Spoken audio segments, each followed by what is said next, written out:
एक बड़ा बयान देकर अभी मार्को रूबियो ने चौंका दिया है। मार्को रूबियो ने कहा है कि उनकी नजर भारत और पाकिस्तान के ऊपर है हर दिन। आखिर क्या कुछ हो सकता है, उन्होंने सीज फायर को लेकर क्या बात कही है और आगे क्या दिख रहा है। वहीं पाकिस्तान ने $2 बिलियन का कौन सा लालच दे दिया है। जियोपॉलिटिक्स में इस वक्त बहुत कुछ चल रहा है। हमेशा की तरह वर्ल्ड मिरर के इस एपिसोड में जानने को मिलेगा बहुत कुछ, इसलिए वीडियो को अंत तक जरूर देखें। स्क्रीन पर एक आर्टिकल देख रहे हैं और इस आर्टिकल में जनरल असीम मुनीर ये कहता हुआ दिख रहा है कि हर साल हमें $2 बिलियन मिलेंगे। अब ये $2 बिलियन कहाँ से मिलेंगे उसे जानने से पहले आपको बता दूं इन्होंने क्या क्या सपने दिखाए अपने लोगों को। इन्होंने कहा कि $2 बिलियन मिलेंगे, हमारा कर्जा भी हमारे ऊपर से हट जाएगा और हम एक समृद्ध समाज में आ जाएंगे, यानी कि हम पैसे वाले धीरे धीरे बन जाएंगे और हमारी मुसीबतें यहाँ पर खत्म हो जाएंगी। ये किसकी बात कर रहे हैं? ये बात कर रहे हैं रेयर अर्थ खजाने की, यानी कि रेयर अर्थ मटेरियल की। और इनका ध्यान कहाँ पर है?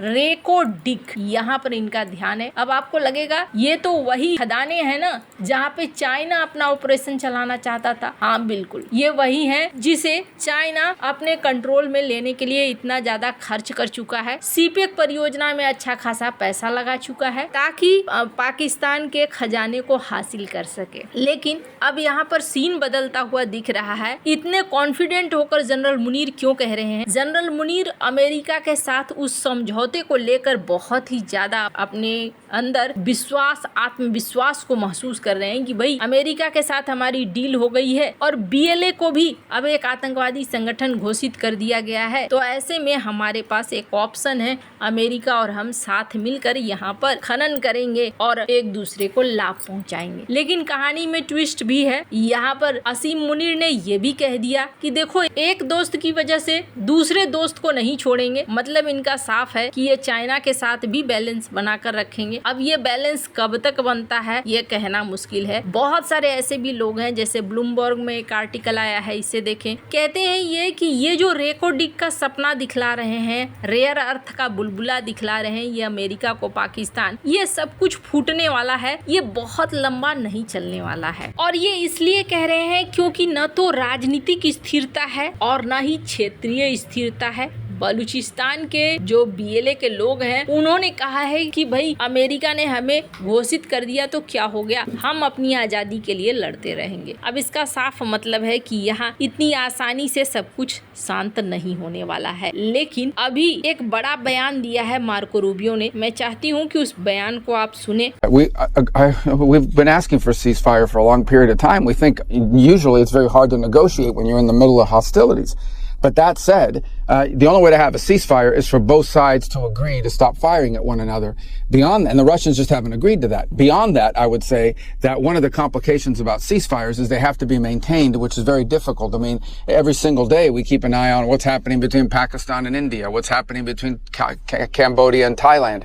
Ceasefires can fall apart very quickly, especially after a 3.5-year war like what we're facing now. But I don't think anyone disagrees that the ideal here, what we're aiming for, is not some permanent ceasefire. What we're aiming for here is a peace deal. So there's not a war now and there's not a war in the future. यहाँ पर Marco Rubio ने कहा है कि हम हर दिन भारत और पाकिस्तान के ऊपर नजर रखते हैं। उन्होंने कहा कि संघर्ष विराम को बनाए रखना बहुत मुश्किल है। ये बयान तब आया है जब अमेरिकी राष्ट्रपति डोनाल्ड ट्रंप लगातार भारत पाकिस्तान युद्ध विराम का क्रेडिट लेने की कोशिश कर रहे हैं। ट्रंप ने कम से कम 35 बार भारत पाकिस्तान सीज फायर कराने का दावा लिया है। हर बार भारत ने ट्रंप के दावे को खारिज किया है और कहा तो जाता है कि ट्रंप और भारत के बीच नाराजगी का कारण भी यही है। अमेरिकी मीडिया से बातचीत करते हुए अमेरिकी विदेश मंत्री मार्को रूबियो ने ये कहा कि जब आप शत्रुता के बीच हो तो बातचीत करना जरूरी है, लेकिन युद्ध विराम का एकमात्र तरीका ये है कि दोनों पक्ष एक दूसरे पर गोलीबारी बंद करने पर सहमत। और युद्ध विराम की एक जटिलता ये भी है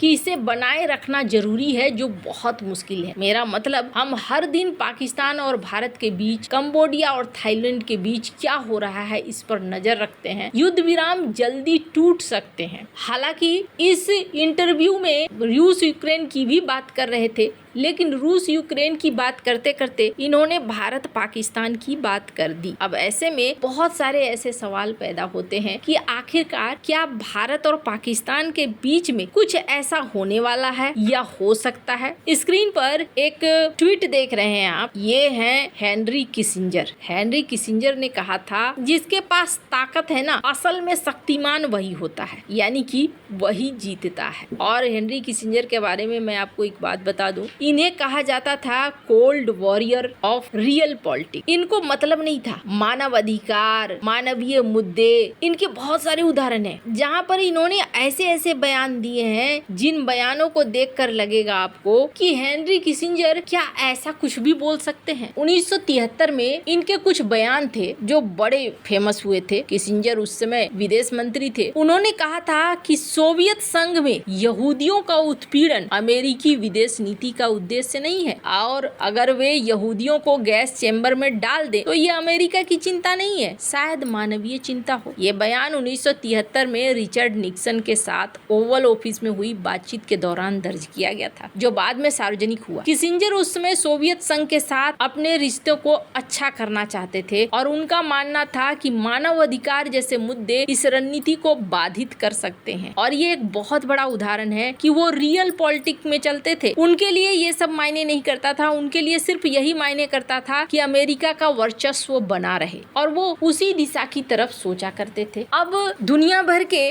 जंगों के ऊपर ये नजर रखे हुए हैं कि आगे क्या होता है क्या नहीं होता है। जहाँ तक पाकिस्तान की बात है तो आपको बता दूं, जनरल मुनीर ने बंद कमरे के अंदर बयान दिया था कि भारत एक मर्सिडीज कार है तो हम एक ट्रक हैं, लेकिन अब उसकी पुष्टि पाकिस्तान ने सामने सामने करी है। यानी पाकिस्तान भी भारत के ऊपर डर को दिखलाना चाहता है कि देखो हम अभी भी इस बात पर कायम है कि तुम बहुत तेजी से बढ़ती हुई अर्थव्यवस्था हो, तो हम यहाँ पर एक वैसा ट्रक है जो तुम्हारे साथ टकरा जाएंगे, तुम्हारे लिए हम समस्या पैदा कर देंगे, तुम रुक जाओगे। अब भारत पाकिस्तान को लेकर आगे अब भारत और फ्रांस के बीच कथित तौर पर गवर्नमेंट टू गवर्नमेंट बात हो रही है 114 राफेल्स के लिए। तो माना जा रहा है कि समस्या तो भारत को भी कहीं दिख रहा है, जिसकी वजह से भारत अपने तैयारियों को मजबूत बनाए रख रहा है। अब आने वाले दिनों में जिस तरह की परिस्थितियां हैं, ऐसे में कुछ भी हो सकता है और सब कुछ निर्भर करेगा कि पाकिस्तान भारत की तरफ कैसा रिएक्शन दिखलाता है। भारत का इतिहास रहा है पहले हमला नहीं करने का, तो ऐसे में भारत तो नहीं करेगा, लेकिन अगर उधर से कुछ होता है तो फिर जवाब दे देगा भारत, ये भी अंदाजा लगाया जा रहा है। आपको क्या लगता है इन सब मामले में, आपकी क्या राय है, कमेंट कर जरूर बताएं। जल्द मिलते हैं अगले वीडियो में नई खबर के साथ।